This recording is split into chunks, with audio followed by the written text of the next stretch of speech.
Hold on to your hats, history buffs, because we're about to dive into one of the wildest chapters of the ancient world. Tales so gritty, it'll make you rethink everything you know about trade and survival. Picture this, it's the 2nd century BCE, and you're smack in the middle of the Silk Road, that legendary highway of commerce stretching from the heart of China to the far reaches of the Roman Empire. Forget the glitz of imperial palaces, this is where the real action happens, with a caravan of Han Dynasty traders leading the charge. Their camels, groaning under the weight of silk, spices, and jade, trudge through a landscape that's equal parts breathtaking and brutal. The air, thick with the dry bite of desert sand and the earthy tamps of animal sweat. These unsung heroes weren't just moving goods, they were waging a daily war against nature itself, proving that resilience can thrive where comfort fears to tread. Now, let's get one thing straight. The Silk Road wasn't some glamorous trade route lined with luxury stops. Oh no, it was a sprawling, treacherous network of paths weaving through deserts, mountains, and steppes. These traders weren't the silk-clad elites you might imagine. Most were ordinary folks, farmers, laborers, or small-time merchants roped into a journey that could last months. Their days kicked off before dawn, with the rhythmic creak of wooden carts and the low, tired moans of camels setting the soundtrack. They packed provisions, barley cakes, shriveled fruits, and water skins, but the desert had other plans. Supplies dwindled fast, and hunger became a relentless companion, pushing these men to get creative with the resources at hand. And here's where it gets wild. Enter the rat. Yes, you heard that right. The scrappy little rodent you'd swat away at home turned into a lifeline for these traders. Dig into the archaeological treasures of Turfone in modern-day Xinjiang, and you'll find rodent bones tucked among the trade goods, a clue to a survival tactic born of sheer necessity.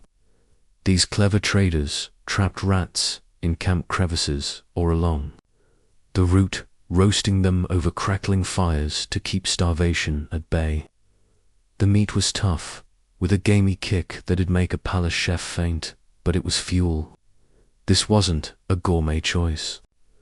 It was a stroke of genius forged in desperation, a testament to the ingenuity that kept the Silk Road alive. But survival on this route was no picnic. Bandits lurked like shadows, ready to ambush a distracted caravan while sandstorms could swallow a man whole in seconds. Traders banded together, their numbers a fragile shield, yet losses were a grim reality. Water was rationed like liquid gold, sipped sparingly by man and beast. When wells dried up or oases vanished, rats became the unsung heroes, their populations thriving in abandoned ruins or caravan edges. Some traders even grew to admire these critters, marveling at their own tenacity in the harsh wilds. This practice wasn't just a Han, Trick Persian, and Sogdian traders along the same routes adopted it too, stitching together a patchwork of survival across cultures. The push came from Emperor Wu of the Han Dynasty, who saw the Silk Road as a golden ticket to wealth and alliances. You can almost hear the imperial decrees rolling out, urging traders to conquer the West. But on the ground, it was a different story. These men carried more than goods. They bore the weight of their families' dreams, knowing failure meant disgrace. The silk they hauled was light but priceless, a symbol of Chinese craft, yet it fed no one. Rats, by contrast, were plentiful, their presence a quirky lifeline. This reliance flipped the script on Confucian disdain back home, where scholars sneered at such lowly fare. For the traders, though, it was a practical defiance, a choice that kept them marching. And yet, The mind boggles. How did they handle the mental strain? Months from home, dining on rats, dodging death at every turn, what fueled their spirit. Their grit shines through, but the deeper layers of their endurance remain a mystery. As you soak in their saga, you might wonder what other hidden tales lie buried in the Silk Road's sands, waiting to be unearthed. Welcome back, history enthusiasts, as we plunge deeper into the dusty trails of the Silk Road, where our Han Dynasty traders are still battling the odds with their unexpected Aletha rat. Last time, you joined them at the edge of a windswept desert, marveling at their ingenuity as they turned a common pest into a lifeline amid scarcity. Now, let's peel back the layers of their journey, exploring how this gritty survival tactic shaped their lives and the cultures they touched along the way. The 2nd century BCE wasn't just about trade, was a crucible of human endurance. And these men were its unsung alchemists. As the caravans pressed onward, the reliance on rats evolved into a sophisticated strategy. You can picture the traders, huddled around flickering campfires, sharing techniques honed by trial and error. Some crafted simple traps from woven reeds, baited with scraps of dried fruit, while others relied on the keen eyes of their camel drivers to spot rat burrows in the sandy wastes. The catch was cooked slowly, the smoky aroma mingling with the night air, a stark contrast to the lavish feasts of the imperial court back in Chang'an. This wasn't mere sustenance. It was a ritual of survival, a moment of camaraderie that bound these men together. Oral histories, pieced together from later Silk Road accounts, suggest they even developed recipes roasting rats with wild herbs, or drying the meat for tougher stretches, turning necessity into a curious art form. This practice rippled beyond the Han, influencing the diverse peoples they encountered. Along the route, Sogdian merchants from Central Asia and Persian traders adopted similar habits, creating a shared culinary culture born of hardship. You might imagine a Sogdian caravan master trading a rat cooking tip with a Han trader over a shared meal, their laughter cutting through the desert silence. Archaeological evidence from sites like Samarkand reveals rodent bones alongside Chinese silk and Persian glass, hinting at this cross-cultural exchange. It wasn't just food, it was a symbol of unity, a quiet rebellion against the elite disdain for such fare. Back home, Confucian scholars might have scoffed, but out here, survival trumped status. The Silk Road's dangers, however, never relented. Bandit raids grew bolder, with groups like the Zhongnu preying on weakened caravans. You can almost hear the clash of steel and the panicked shouts as traders formed defensive circles. Their rat-fueled energy, their only edge. Sandstorms, too, tested their mettle, burying supplies and forcing them to dig for buried rats, a grim treasure hunt. Water remained the true tyrant, its scarcity driving some to desperate measures, like squeezing moisture from cactus-like plants or trading with nomadic tribes for a single skin. The rats, though, were a constant, their populations thriving where humans struggled. A quirky mirror to the traders' own tenacity. Emperor Wu's vision fueled this relentless push, with imperial agents monitoring progress and demanding results. You might envision a stern official tallying silk deliveries, oblivious to the rat feasts that made them possible. The traders, though, carried a heavier burden. Their families' livelihoods hung on their success. The silk they guarded was a ticket to prosperity, but its weight was nothing compared to the psychological toll.